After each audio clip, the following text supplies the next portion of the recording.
Kottayam government nursing കോളേജിലെ ragging കേസിലെ പ്രതികളെ കസ്റ്റഡിയിൽ വിട്ടു. പ്രതികളെ ഹോസ്റ്റൽ മുറിയിലെത്തിച്ച് തെളിവെടുപ്പ് നടത്തുമെന്ന് പോലീസ് അറിയിച്ചു.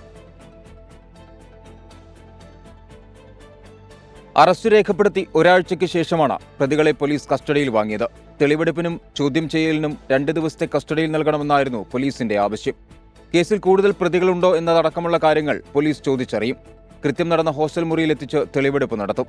പ്രതികളെ എറണാകുളം ജില്ലാ ജയിലിൽ നിന്ന് രാവിലെ തന്നെ ഏറ്റുമാനൂരിലെത്തിച്ചു. വൈദ്യപരിശോധനയ്ക്ക് ശേഷമാണ് പോലീസ് കസ്റ്റഡിയിൽ വിട്ടത്. കേസിൽ വിശദമായ അന്വേഷണത്തിലേക്ക് പോലീസ് കടന്നു. പ്രിൻസിപ്പലിന്റെയും വാർഡന്റെയും വിശദമായ മൊഴി രേഖപ്പെടുത്തും. കുറ്റകൃത്യം അറിഞ്ഞില്ലെന്ന വാദം ശരിയാണെന്നും പോലീസ് പരിശോധിക്കുന്നുണ്ട്. 24 കോട്ടയം.